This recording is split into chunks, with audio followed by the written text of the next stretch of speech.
1 Samuel chapter 8. When Samuel became old, he made his sons judges over Israel. The name of his firstborn son was Joel, and the name of his second Abijah. They were judges in Beersheba. Yet his sons did not walk in his ways, but turned aside after gain. They took bribes and perverted justice. Then all the elders of Israel gathered together and came to Samuel at Ramah, and said to him, "Behold, you are old, and your sons do not walk in your ways. Now appoint for us a king to judge us like all the nations." But the thing displeased Samuel when they said, "Give us a king to judge us." And Samuel prayed to the Lord. And the Lord said to Samuel, "Obey the voice of the people in all that they say to you, for they have not rejected you, but they have rejected me from being king over them. According to all the deeds that they have done, from the day I brought them up out of Egypt, even to this day, forsaking me and serving other gods, so they are also doing to you. Now then, obey their voice, only you shall solemnly warn them, and show them the ways of the king who shall reign over them."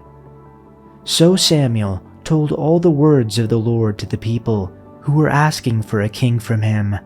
He said, "These will be the ways of the king who will reign over you. He will take your sons and appoint them to chariots, and to be his horsemen, and to run before his chariots. And he will appoint for himself commanders of thousands and commanders of 50s, and some to plow his ground and to reap his harvest, and to make his implements of war and the equipment of his chariots. He will take your daughters to be perfumers and cooks and bakers.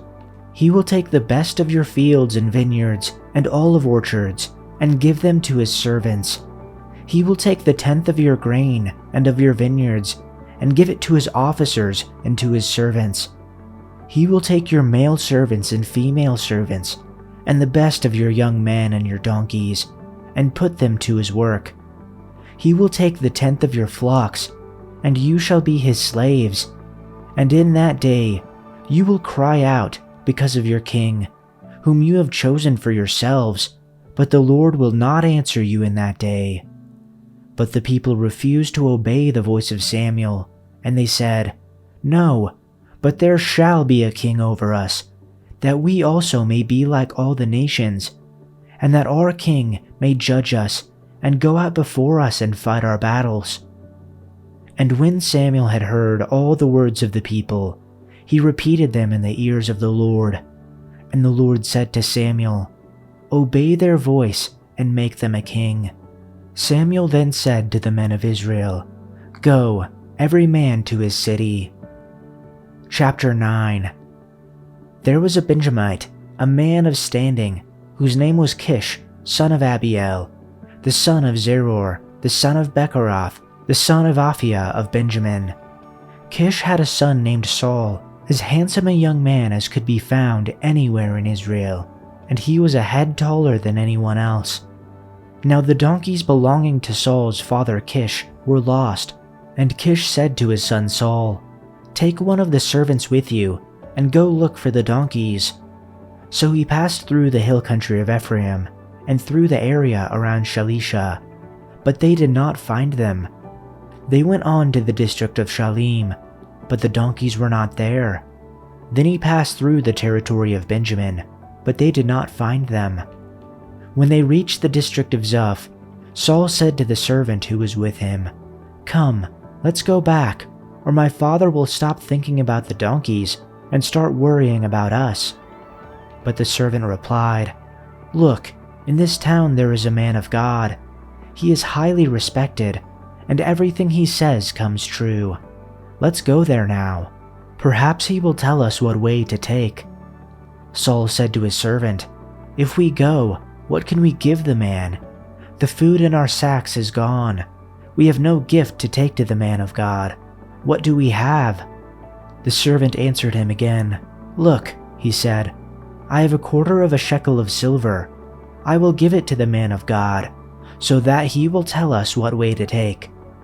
Formerly in Israel, if someone went to inquire of God, they would say, 'Come, let us go to the seer,' because the prophet of today used to be called a seer."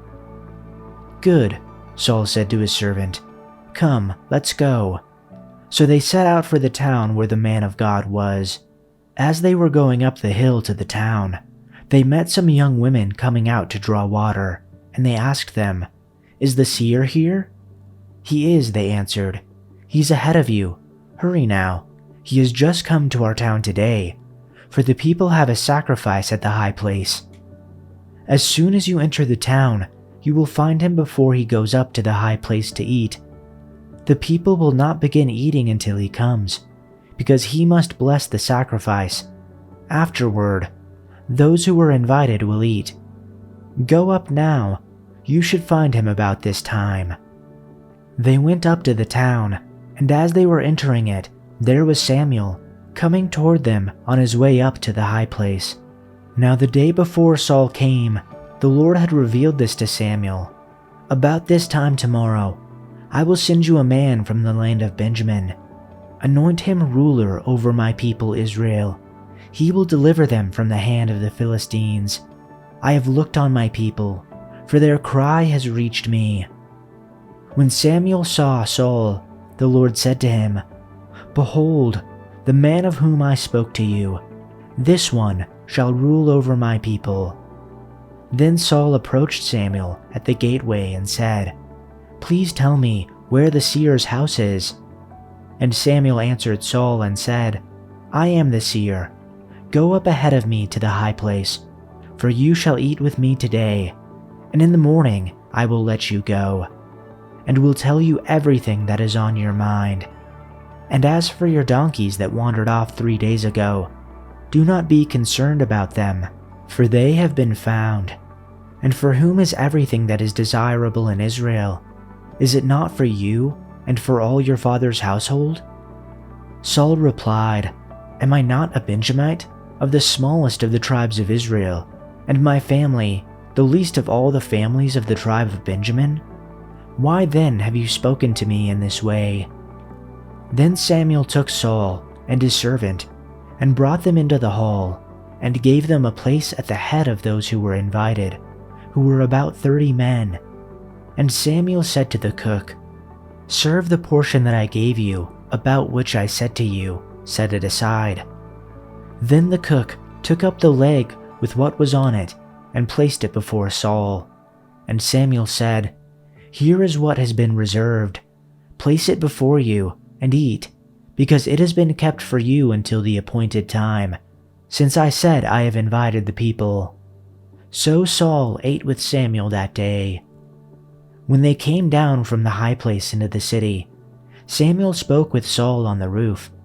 And they got up early, and at daybreak Samuel called to Saul on the roof, saying, "Get up, so that I may send you on your way." So Saul got up, and both he and Samuel went out into the street. As they were going down to the edge of the city, Samuel said to Saul, "Speak to the servant and have him go on ahead of us and pass by. But you stand here now, so that I may proclaim the word of God to you." Chapter 10. Then Samuel took the flask of oil, poured it on Saul's head, kissed him, and said, "Has the Lord not anointed you as ruler over his inheritance? When you leave me today, then you will find 2 men close to Rachel's tomb in the territory of Benjamin at Zelzah, and they will say to you, 'The donkeys which you went to look for have been found. Now behold, your father has stopped talking about the donkeys and is anxious about you, saying, "What am I to do about my son?" Then you will go on further from there, and you will come as far as the oak of Tabor, and there 3 men going up to God at Bethel will meet you, one carrying 3 goats, another carrying 3 loaves of bread, and another carrying a jug of wine. And they will greet you, and give you 2 loaves of bread, which you will accept from their hand. Afterward, you will come to the hill of God, where the Philistine garrison is, and it shall be, as soon as you have come there to that city, that you will meet a group of prophets coming down from the high place with harp, tambourine, flute, and a lyre in front of them, and they will be prophesying. Then the Spirit of the Lord will rush upon you, and you will prophesy with them, and be changed into a different man. And it shall be when these signs come to you, do for yourself what the occasion requires, because God is with you. And you shall go down ahead of me to Gilgal, and behold, I will be coming down to you to offer burnt offerings and sacrifice peace offerings. You shall wait 7 days until I come to you, and inform you of what you should do." Then it happened, when he turned his back to leave Samuel, that God changed his heart, and all those signs came about on that day. When they came there to the hill, behold, a group of prophets met him, and the Spirit of God rushed upon him, so that he prophesied among them. And it came about, when all who previously knew him saw that he was indeed prophesying with the prophets, that the people said to one another, "What is this that has happened to the son of Kish? Is Saul also among the prophets?" And a man from there responded and said, "And who is their father?" Therefore it became a saying, "Is Saul also among the prophets?" When he had finished prophesying, he came to the high place. Now Saul's uncle said to him and his servant, "Where did you go?" And he said, "To look for the donkeys. When we saw that they were nowhere to be found, we went to Samuel." Saul's uncle said, "Please tell me what Samuel said to you." So Saul said to his uncle, "He told us plainly that the donkeys had been found." But he did not tell him about the matter of the kingdom which Samuel had mentioned.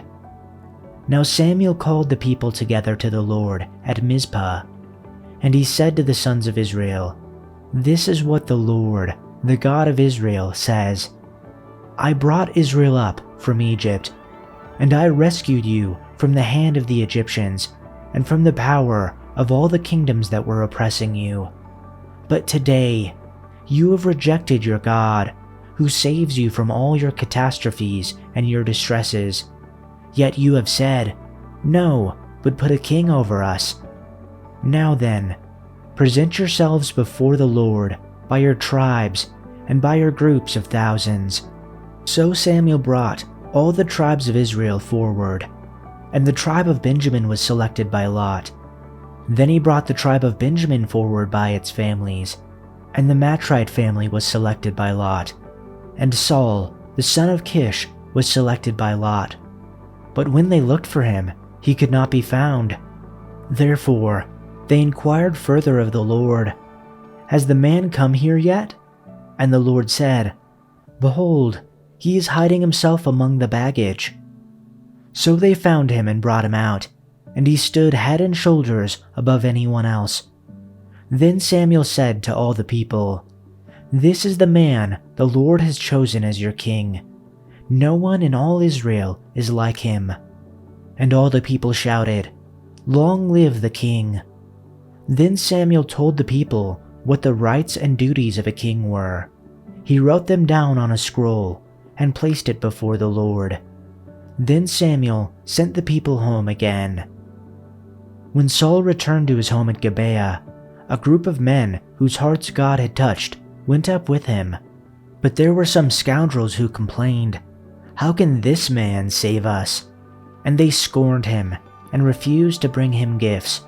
But Saul ignored them.